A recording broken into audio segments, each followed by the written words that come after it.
विश्व शांति, आपसी भाईचारा और मानव कल्याण के उद्देश्य से आयोजित विश्व शांति सम्मेलन के दौरान संत रामपाल जी महाराज जी का एक विशेष संदेश सामने आया है, जिसने देश विदेश में करोड़ों अनुयायियों को भावुक कर दिया।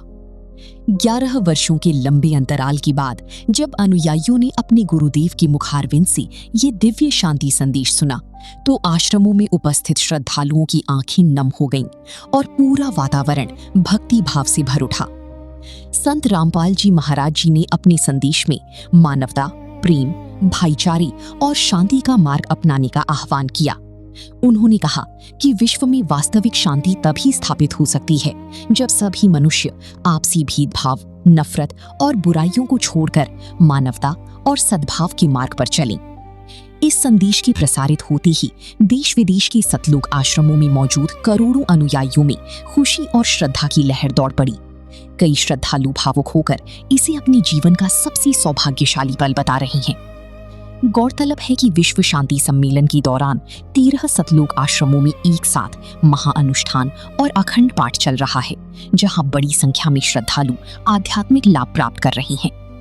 अनुयायियों का कहना है कि 11 वर्षों बाद गुरुदेव का ऐसा दिव्य संदेश सुनना उनके लिए किसी आशीर्वाद से कम नहीं है। फिलहाल ये शांति संदेश सोशल मीडिया पर तेजी से वायरल हो रहा है और लोग इसे विश्व शांति और मानव एकता का एक बड़ा संदेश मान रहे हैं। ये केवल एक संदेश नहीं, बल्कि मानवता, प्रेम और आध्यात्मिक जागृति का वो स्वर है जिसने करोड़ों दिलों को एक साथ जोड़ दिया है। सतगुरुदेव की जय। बंदी छोड़ कबीर साहिब जी की जय। बंदी छोड़ गरीबदास जी महाराज जी की जय। स्वामी रामदेवानंद जी गुरु महाराज जी की जय हो।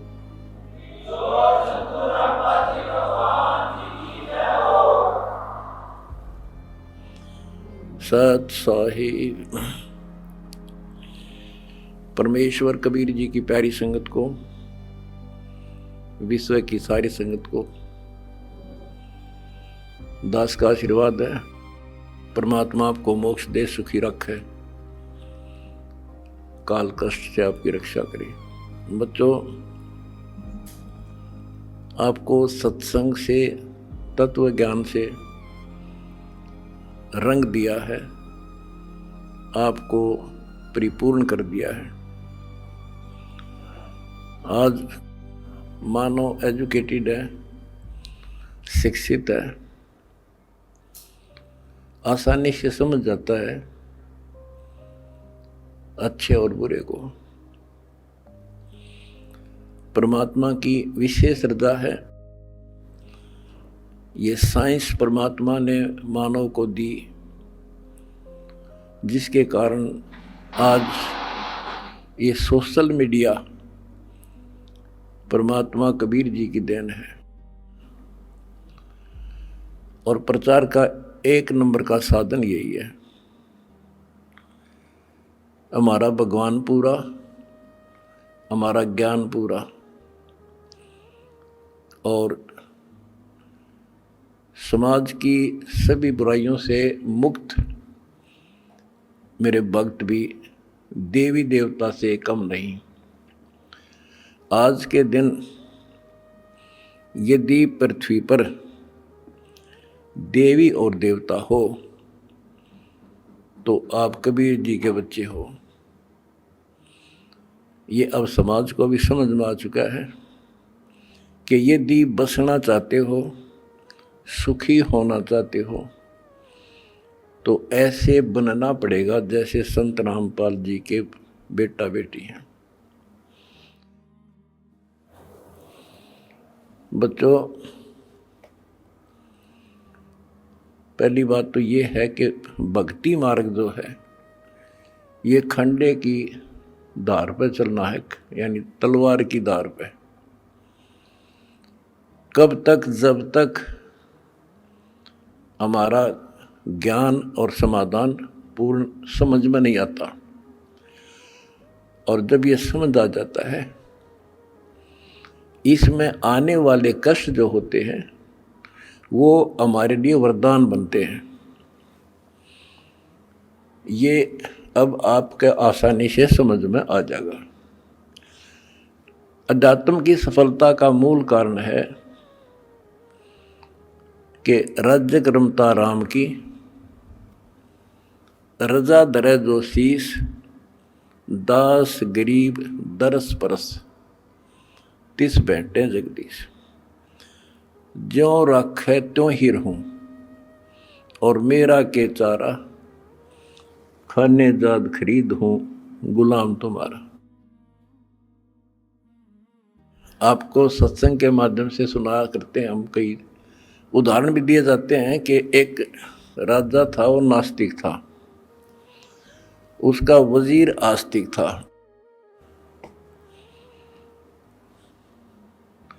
और भगवान पर विश्वास करने वाला था कि जो परमात्मा करता है वो अच्छा करता है। बहुत अच्छा हुआ। एक बार राजा अपनी तलवार को की धार चेक कर रहा था, खड़ा खड़ा। आसपास और भी मंत्री थे और वो आस्तिक मंत्री भी खड़ा था।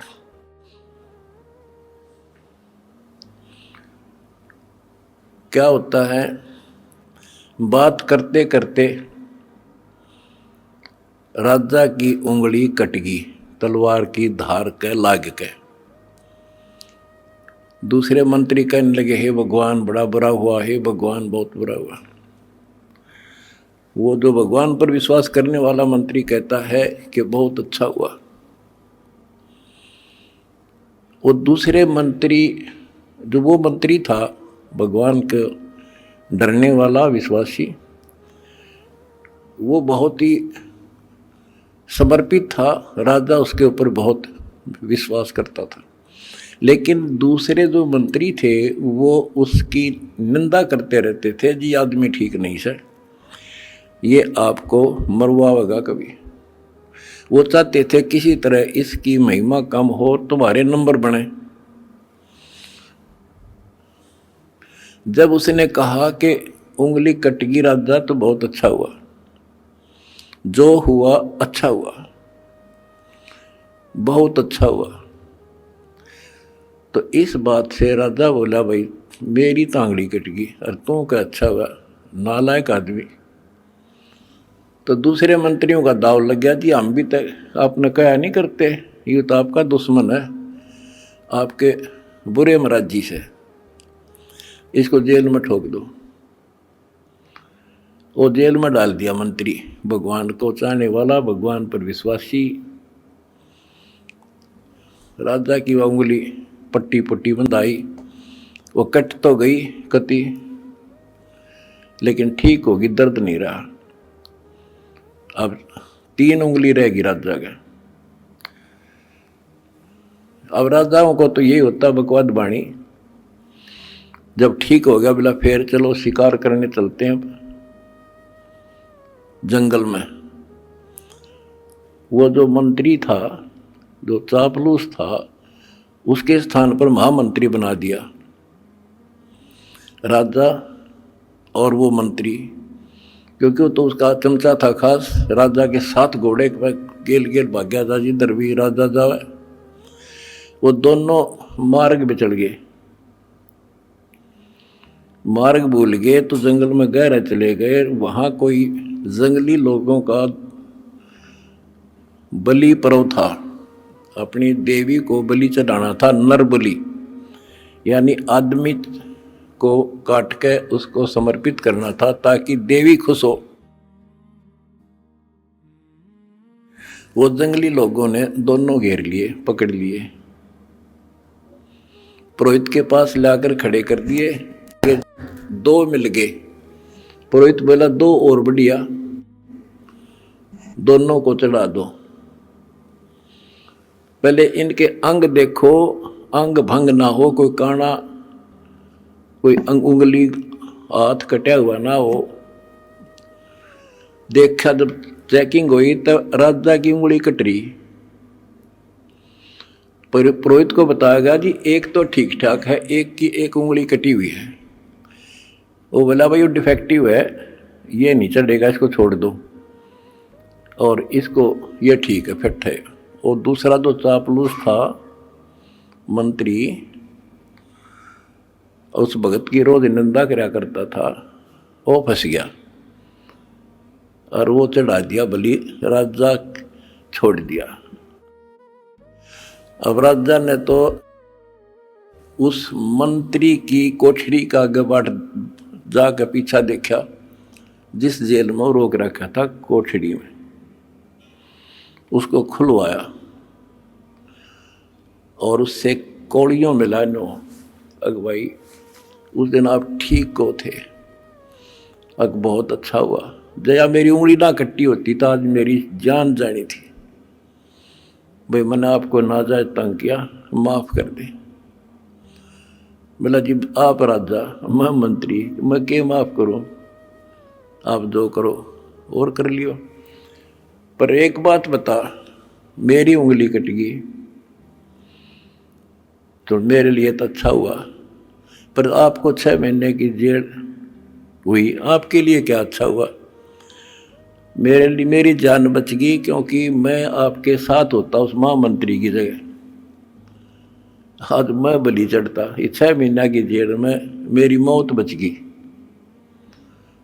तो बच्चों, परमात्मा जो करता है अच्छा करता है। इस 11 साल की तपस्या में क्या पता कौन सी करड़ाई टड़ी हो, और परमात्मा जो करता है वो अच्छा करता है। हमारे मन में कभी दोष से नहीं आया, ना सोचिए कि गलत हो सकता है। फिर विश्वास बिना भगवान नहीं मिलता। तो इसी प्रकार हमने परमात्मा के ऊपर समर्पित रहना होगा। क्या होता है, जैसे 9 नकली दुकान है और एक असली होती है। इंसान नकलियों पे घूम घूम के ठग के और सबको एक आंख से देखता है, सारे इसे हैं। तो इसी प्रकार आज संत मार्ग के अंदर संतों की जो कथनी और करनी है उसमें बहुत अंतर है।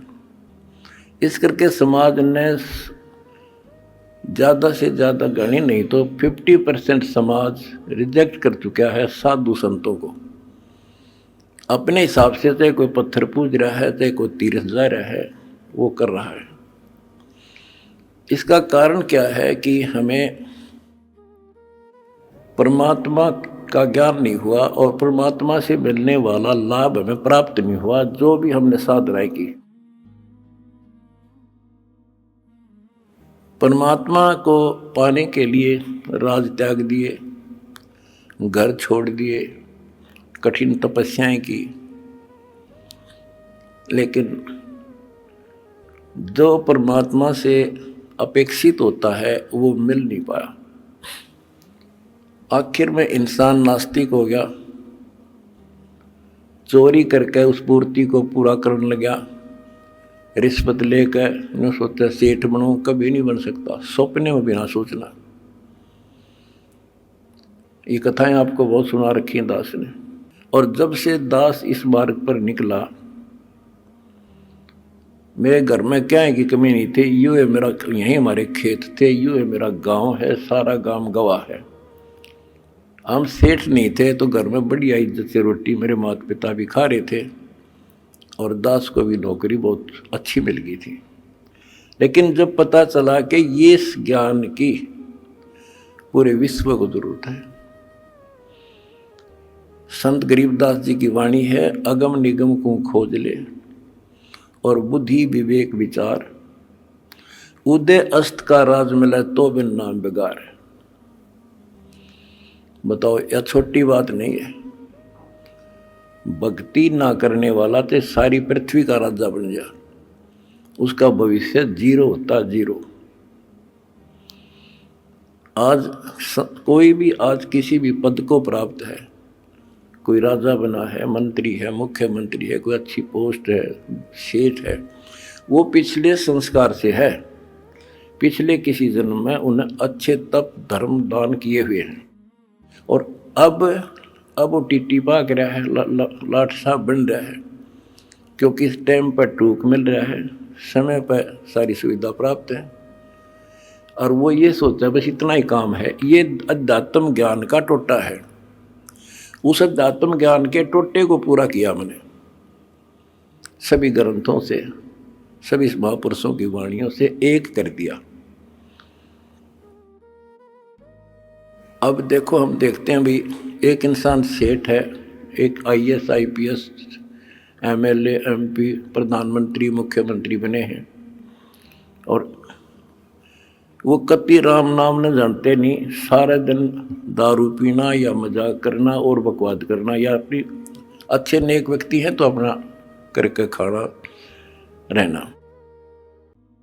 और हम सोचते हैं कि ये भक्ति जो कर रहे हैं, वो ये सोचते हैं कि हम भक्ति कर रहे हैं, और फिर भी कोई ना कोई कष्ट थोड़ा बहुत आ ही जाता है। और मेरे साथ वाला सारा दिन कोई राम नाम न जानता नहीं, कह ताश खेल है, कह दारू पीवे, ना अपनी धंधा करता है और बड़ा अफसर है, इसको कोई दिक्कत नहीं होती। तो ये ऐसे समझना होगा आपने, जैसे इन्वर्टर की बैटरी है, वो चार्ज कर दी और इन्वर्टर है नहीं, फिर हटा दिया, तो जब तक उसमें वो कैपेसिटी है उसकी, वो चलेगी, और पंखे भी चलेंगे, कूलर भी चलेगा, लाइट भी जग रही होगी। और जिस समय वो बैटरी डिस्चार्ज हो जाएगी, सभी समाप्त हो जाएंगी, सब सुविधाएं खत्म। उसके बाद फिर क्या होगा, उसके ऊपर कहर टूटेगा, और उस समय देर बहुत हो चुकी होगी। आज कोई राजा है, महाराजा है, और फिर मृत्यु के बाद कुत्ता बनेगा, गधा। ये संतों की वाणी है, कोई डूम बाट के गीत नहीं, अध्यात्म ज्ञान है। फिर पीछे तू पसवा कीजिए, गद्दा बैल बनाई, ये 56 भोग कहाँ मनवोरे, कि तक कुरली चलने जाए। एक थोड़ा सा दिमाग तक काम ले ले इंसान तो कलजा पाट जा। आज सारी सुविधाएं हैं, समय पर सब मिल रहा है, और मृत्यु के उपरांत क्या होगा, कुत्ता बनकर धक्के खागा। तो ये डर बनेगा गात में, जब बात बनी बेरे बना डर, ये ज्ञान होया तुम्हें। फिर बताया कि कोट जन्म तन भ्रमत हो गया, कुछ नहीं हाथ लगा रहे, और कुकर कुत्ता, सुक्कर सुअर, खर गधा, और कौवा हंस बुगारे। तो ये छाती में लगने लगी ये बातें, भाई तो बहुत जुल्म हुआ। आते एक छोटी सी पोस्ट है JEE की, इस समय मैं अफलातून मान रहा हूँ अपने आप को। और अध्यात्म ज्ञान बताता है कि राजा भी रहे, देवता भी रहे, और मोक्ष नहीं हुआ। मोक्ष कैसे होगा, गीता अध्याय 4 श्लोक 34 में कहा कि अर्जुन, तो तत्व ज्ञान को जो भगवान स्वयं अपने मुख से बोलता है, गीता अध्याय 4 श्लोक 32 में बताया, तत्वदर्शी संतों से पूछ, और वो तत्वदर्शी संत तुझे वो ज्ञान कराएंगे, उनको दंडवत प्रणाम कर। यानी इतना कीमती है ये ज्ञान, उसी को बताया जाएगा जो कति समर्पित होगा।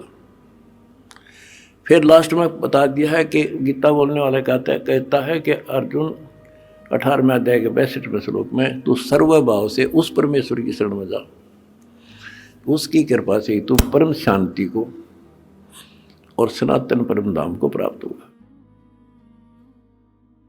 एक तो इसी ये बात क्लियर हो जाती है कि गीता ज्ञानदाता से कोई और है परम शक्ति, जिसकी भक्ति से परम शांति होगी और सनातन परम धाम सतलोक प्राप्त होगा, सत्य स्थान।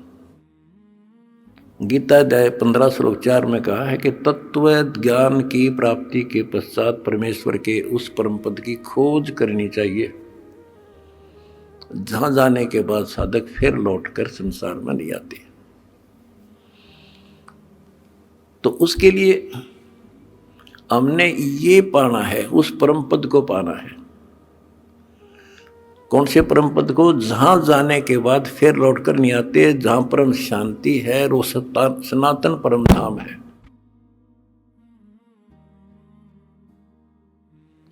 तो वो कैसे प्राप्त होगा? वो तो तत्वदर्शी संत बताओगा। वो गीता के अंदर वो ज्ञान पूरा नहीं है, अगर गीता जी में ज्ञान पूरा होता तो लिख देते वो एक चैप्टर और कि उस चैप्टर में पढ़ ले जो मैं उस परम अक्षर ब्रह्म की प्राप्ति का जो ज्ञान है। तो इसलिए वो तत्वदर्शी संत आज ये दास है। और मेरा निवेदन है सारी पृथ्वी के मानव से, दास ने एक पुस्तक लिखी है, 2-3 पुस्तकें हमारी मेन, एक तो ज्ञान गंगा है। इस ज्ञान गंगा को जो पढ़ लेगा जी ला के, उसकी 101 पीढ़ी पार हो जाएगी, 101 पीढ़ी।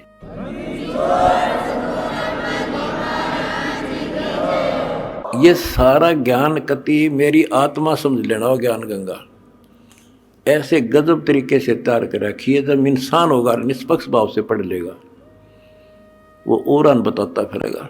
इन देखते तो है नहीं, हाहाकार मचाते हैं, इसमें ये लिख दिया वो लिख दिया। एक भी उस पुस्तक में बगैर शास्त्र प्रमाण मतलब शब्द नहीं बोला। अगर उसमें जो लिखा हुआ गीता से, वेद से, पुराण से, कुरान से, बाइबल से, अगर उसमें गलत है तो फिर वो आपकी पुरानी पुस्तकें खराब हैं। लेकिन पुस्तक गलत नहीं, हमारी बुद्धि खराब है, हम समझ नहीं पाए। दूसरी पुस्तक है जीने की राह।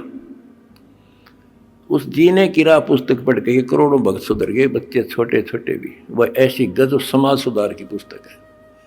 आज ये लिव एंड रिलेशन का जो आग लाग रही है लव मैरिज की, इस पुस्तक को पढ़ कर कोई ना तो लव मैरिज करेगा और ना ही लिव इन रिलेशनशिप में रहेगा, ना बुराई करेगा, ना समाज के अंदर एक देवता बनकर रहेगा। ऐसी गजब की पुस्तक है और हम फ्री में देते हैं, कोई लालच नहीं। कोई मैंने सोचे भाई रामपाल अपने कोई लालच कर रहा होगा, ये समाज ने पता चल गया मैं लालची हूँ कि ना हूँ। मैं केवल परमार्थी हूँ और परमार्थ की ट्रेनिंग मैंने अपने बच्चों को दे रखी है। और ये कुर्बान है, इनको को दुखी दिखाई देगा, ये आप रोटी नहीं खाओगे उसको खिलाओगे। आज इनको ऐसा ज्ञान ऐसा निर्बल कर दिया और हमने भी ठान ली है पहले तो भारत को विश्व सोने की चिड़िया बनावांगे। वो बनेगी कैसे?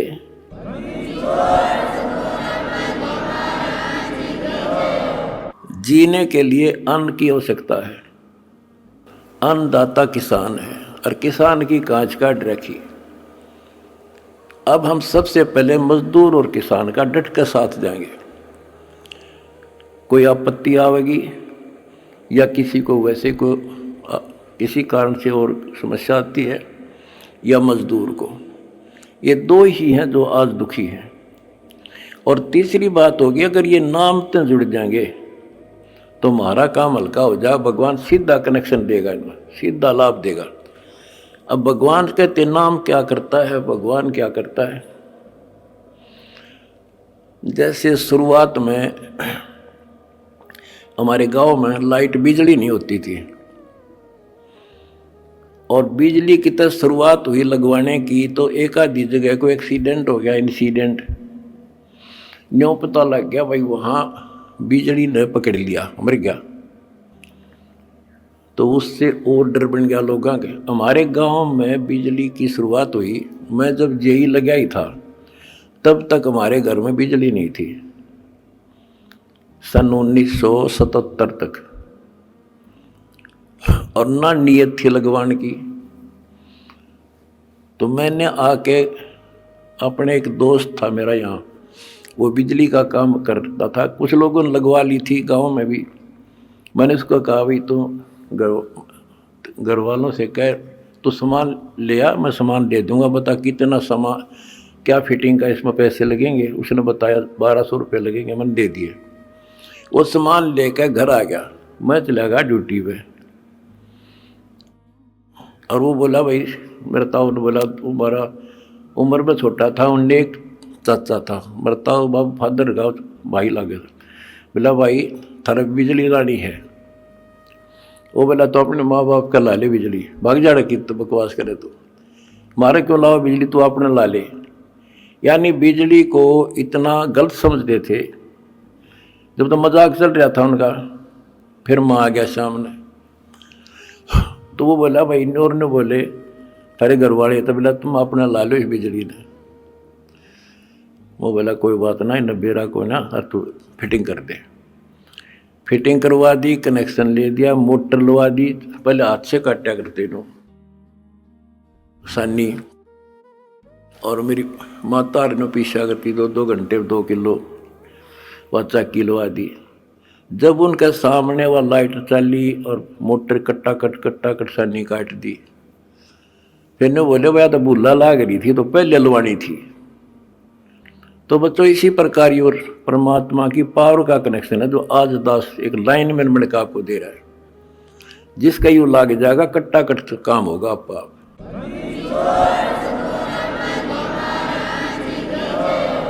ये करोड़ों भक्तों ने कनेक्शन ले रखे हैं, सारे के ठाठ कर रखे हैं, सबके चेहरा पर रौनक, कोई टेंशन नहीं आ सकती। पर भगवान की भक्ति खा के जैसी समस्या आती रही और धन का टोटा हो गया।